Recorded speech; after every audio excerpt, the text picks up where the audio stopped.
The Girl from the Tar Paper School, Barbara Rose Johns and the Advent of the Civil Rights Movement by Teri Kanefield. The tar paper shack problem. The year was 1950.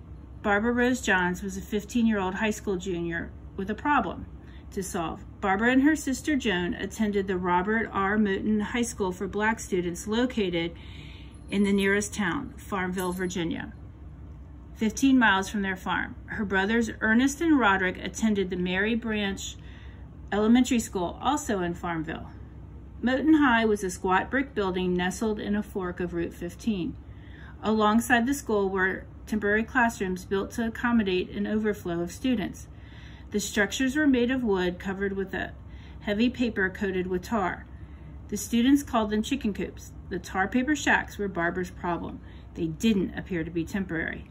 When it rained, the roofs leaked. Buckets collected the dripping water. Some students sat under umbrellas so the ink on their papers wouldn't run. The makeshift classrooms, like the regular classrooms, were heated by pot-bellied wood stoves instead of furnaces. Students sitting near the stoves were too hot. Students sitting further away from the stoves shivered in their coats, hats, scarves, and gloves. As a result, they frequently got sick. Teachers had to stop their lessons to stoke the fire. Smoke often eddied into the room instead of going up the chimney, causing sneezing and watering eyes. One day, Barbara spoke to her favorite teacher, Miss Inez Davenport, about the problem of the shacks. Miss Davenport taught music at the high school. Barbara had come to know her on a personal level when she and Joan took piano lessons from her. Barbara had grown to trust her, feeling she could share her private thoughts without Miss Davenport thinking her childish. "I'm sick and tired of it all," Barbara told her. Barbara talked about Moton's inadequacies and Farmville High's superior facilities. Farmville High, the school for white students, had modern heating, an industrial arts shop, locker rooms, an infirmary, a cafeteria, and a real auditorium complete with sound equipment. When Barbara finished speaking, she looked to Miss Davenport for an answer. But Miss Davenport was the type of teacher who encouraged her students to think for themselves. She believed life was like music, varied and rich, lending itself to different moods, moments, thoughts, and opinions. So instead of offering a solution, Miss Davenport asked a question: "Why don't you do something about it?" Barbara turned away disappointed. At the time, she didn't understand the importance of the question. She felt Miss Davenport had dismissed her with that reply. A little child shall lead them. Over the next few days, Barbara spent time in the woods near her home in Darlington Heights, contemplating the problem of the tar paper shack. The Johns' house, perched atop a slight hill, was a wood frame structure painted white with black trim, a porch wrapped around the front. Barbara's favorite place to think was a secluded spot down the hill from the house where the woods grew thick, the underbrush dense. Sitting on a stump while her horse, Sadie Red, grazed or drank from the nearby creek, she thought about the tar paper classrooms. As Barbara pondered the problem, her imagination ran wild, and she dreamed that a mighty man of great wealth would build the black students of Prince Edward County a new school. She even imagined the celebration that would follow. Other times, she imagined a great storm flattening the tar paper shacks and a new building arising magically from the wreckage. She thought about the problem as she went about her chores, chopping wood and feeding the pigs. She prayed, "God, please grant us a new school. Please let us have a warm place to stay where we won't have to keep our coats on all day. Please help us. We're your children too." When Barbara was in high school, segregation was legal in the United States. Segregation meant that white people and black people could attend separate schools and should, in general, be kept apart. Under segregation laws, known as the Jim Crow laws, blacks were not permitted to drink from the same water fountain as white people, play in the same parks, or enter certain buildings. The Constitution, the highest law in the land, says nothing specifically about segregation. However, the 14th Amendment, added after the Civil War, requires that all persons be afforded afforded equal protection of the laws. The Supreme Court has the task of interpreting the Constitution, and hence deciding the constitutionality of any law. In an 1896 case called Plessy v. Ferguson, the Supreme Court declared segregation constitutional as long as separate facilities were equal. After that case, schools throughout the country were segregated. In fact, the laws of Virginia required that schools be segregated. Barbara's father, Robert Melvin Johns, a farmer, worked long hours in the field growing corn, soybeans, watermelons, sunflowers, and tobacco. Tobacco was his main cash crop. In 1950, however, a small tobacco farm didn't bring in much money. To help make ends meet, Barbara's mother, Violet Adele Johns, worked a full-time job as a clerk in the Navy Department in Washington, D.C., more than 165 miles to the northeast. During the work week, while their mother was gone, Barbara was in charge of her younger siblings and the household tasks. She rose early to help everyone get ready for school. She cleaned and cooked and made sure all the chores were done. One October morning, she was so busy rushing her brothers and sisters down the hill to wait for the bus that she forgot her lunch and had to run back to the house to retrieve it. In the meantime, the old bus arrived and picked up her siblings, leaving her behind. There was nothing to do but wait for someone to come along who might give her a ride. Her family lived in the Darlington Heights region, 15 miles south of Farmville, an area consisting mostly of forests, low rolling hills, and farmland. In that part of Virginia, you could wait a long time for a car to drive by.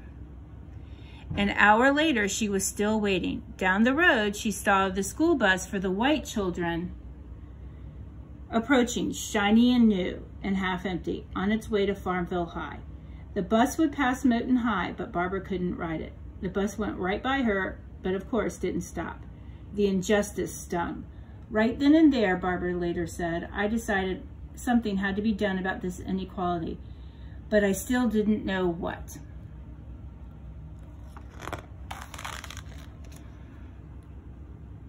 Barbara knew that Moton High's Principal and Parent-Teacher Association, PTA, had been working for years to convince the all-white school board to allocate money to build a new school for black students. There had been endless delays, one excuse after another, a true bureaucratic runaround. She suspected that the school board and town officials left to themselves would never actually build a new school, even though the law required separate facilities to be equal. A plan took shape. Her idea was to assemble the Moton High class leaders, those she considered the creme de la creme, and with them lead a strike to protest the unfair conditions at their school. Barbara would give a speech to inspire her classmates. They would carry signs and march in front of the school. Their strike would draw the attention of the citizens of Farmville and beyond. People would hear them and sympathize. With students refusing to attend a substandard school, the school board, superintendent, and leaders of Farmville would have no choice but to grant the black students a new building. The next morning, she arose, refreshed and energized, ready to put her plan into action, confident that events would unfold as she'd imagined. After all, didn't the Bible say that the wolf shall also dwell with the lamb, and a little child should lead them?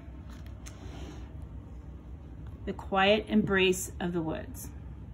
Barbara's family had lived in Prince Edward County for generations. Both of her parents and all four of her grandparents were born there. Her mother's family, the Spencers, and her father's family, the Johnses, attended the same Baptist church, Triumph. Shortly after Barbara's parents were married, they moved to New York City in search of work, living in Harlem, in a Harlem rooming house with some of her mother's relatives. Her father did odd jobs and her mother worked as a domestic servant. Barbara was born in New York City on March 6, 1935. When she was 14 months old, her parents gave up trying to scrape together a living in New York and returned to Prince Edward County. They moved into some rooms behind a store belonging to Barbara's Uncle Vernon, her father's older brother. The store had a gas pump and a mill. On the mill was a sign, "Leave your corn as you go to town. When you return, it will be ground." And another, "We grind corn as fine as flour." Barbara's parents tended the store and mill and pumped gasoline. But the store wasn't able to support their growing family. By then, Barbara's sister Joan and the oldest of her brothers, Ernest, had been born. So in 1942, Barbara's family moved to Washington, D.C., where they lived in an apartment not far from the Capitol building. Mrs. Johns found steady clerical work, and Mr. Johns took odd jobs.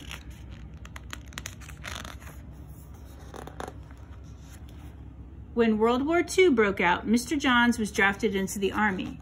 The resulting financial strain forced Barbara's mother to take her children back to Prince Edward County to live with her mother, Mary Spencer Kroner, now remarried for the remainder of the war.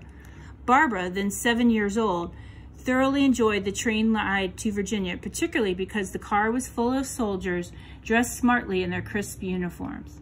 She explained later, the ride on the train had been exciting because it was my first train ride, but mostly because it was crowded with soldiers. I was fascinated by all of them. They were tall men who looked so handsome and polished in their uniforms. I was particularly impressed by them because my own daddy had been called into the Army, and though I had not seen him in his uniform, I imagined he must look as handsome as these men. After the children were settled on their grandmother's farm, Mrs. Johns returned to Washington, D.C. to live with her sister and work in the city. Mary Kroner and her second husband were patient, sturdy, hard-working farmers. Barbara adjusted readily to the routine of the farm. She seldom got the chance to sit down before hearing her grandmother called Barbary, her grandmother's pet name for her. Barbara would run to feed the chickens or gather the eggs or pick up chips for the wood stove or fetch a bucket of fresh water coming from the spring, whatever chore was needed. Mary Kroner approved of her serious and hardworking granddaughter. She didn't have a lot of put-on airs about her, Mary said. She was a country girl, not some flirty thing worrying about clothes. Barbara enrolled in a one-room school, which also served as a Sunday school, set in a patch of pine not far from her grandmother's home. 1st through 7th grades were taught in a single room. After elementary school, students went to the high school. In school and at home, Barbara thrived. She later remembered those years as happy ones. Sometimes at night, Barbara and Joan slipped out of bed and listened at the door while the adults talked of the old days. They heard about life during slave times and recent lynchings. These stories frightened Joan and convinced her she'd be killed if she angered a white person, but they raised Barbara's fighting spirit. When Mr. Johns returned home on temporary leave from the Army, he moved his children to the home of his mother, Sally Johns. Sally didn't farm, and she lived in a smaller house, so there were fewer chores and more time for reading and writing and studying. Sally Johns was an intelligent, outspoken woman who admired those traits in others. She argued good-naturedly, but nevertheless argued about everything from when the war would end to how much sugar a person should put in a cup of coffee. What impressed Barbara about her grandmother was her fearlessness. Sally Johns was not the slightest bit subservient to whites. Barbara's Uncle Vernon was the most spirited and dynamic member of the Johns family, perhaps one of the most spirited and perplexing citizens in Prince Edward County's history. Hailed as brilliant and a dangerous firebrand, Reverend Vernon Johns was an ordained Baptist minister educated at Virginia Union in Richmond, Oberlin College in Ohio, and Virginia Theological Seminary in Lynchburg. His method was to shock and anger. For example, one of his sermons was titled, "Is It Safe to Murder Negroes?" He offended blacks when he chided them for docility and ignorance. He offended whites when he denounced lynchings as immoral. Barbara thought he towered intellectually over the entire county, black and white. During those years, Vernon's wife, Altona, another music teacher at Moton High, and their children were also living in the home of Sally Johns. Reverend Johns was in and out, often gone for months at a time, lecturing at colleges and giving sermons. When he was home, he preached locally and wrote for various periodicals.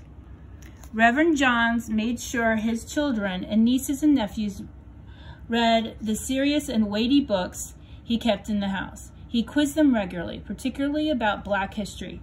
He required the children to read the encyclopedias, starting with A and working their way to Z.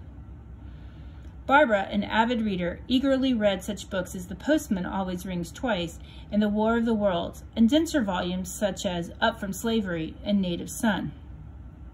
However, she didn't care for her uncle's imposed reading, so sometimes while she was supposed to be reading the encyclopedia, she inserted Betty and Veronica comic books between the pages and read those instead. World War II ended when Barbara was 10. Her father returned from Europe and her mother from Washington. Reverend Johns, at about this time, moved his own family to Montgomery, Alabama, where he became pastor of the Dexter Avenue Baptist Church.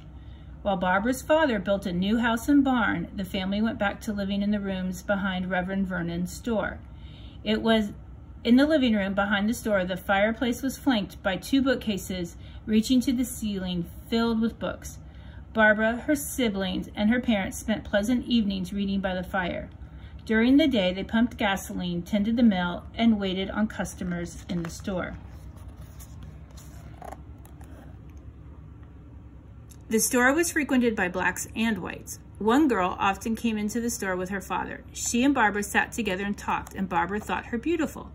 One day, Barbara saw the girl in the 5 and 10 cent store in Farmville and greeted her, but the girl coolly turned away. Barbara seethed, fully aware she'd been snubbed because of her race. Barbara was also irritated when white customers called her father Uncle Robert. Once she spoke up and said, "Why are you calling him uncle? He's not your uncle."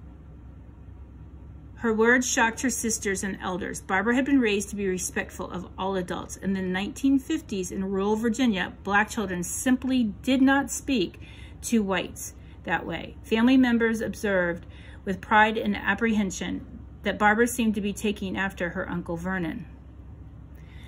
White people in the South often called blacks uncle and aunt instead of titles of respect such as Mr. or Mrs.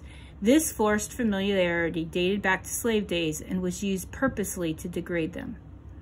When the Johnses' new family home in Darlington Heights was finished, with much excitement, Barbara, her parents, and siblings moved in. The boys shared a first-floor bedroom across from their parents' room. Barbara and Joan shared a second-floor attic room and a full-size bed. Sometimes, after they were supposed to be asleep, the girls hid under the blankets with flashlights to read. Shortly after they were settled in their new home, Barbara befriended a white girl who lived across the road. The girls' parents, though, forbade their daughter to associate with non-whites, so the 2 girls hid their friendship, sneaking off to play in the woods. By the time Barbara was in high school, the white family had moved away. As Barbara became a teenager, she took to spending time alone in the woods, in her place near the creek where she meditated and looked inward. As she later explained, "I roamed throughout the woods, wrapping myself in its quiet embraces, listening only to the sounds of the birds, the scattering of the squirrels, rabbits, and other small creatures underfoot. Occasionally, a startled deer would leap hurriedly away, or a brace of quail would take flight, or some other small creature would scurry about, but mostly it was quiet and peaceful."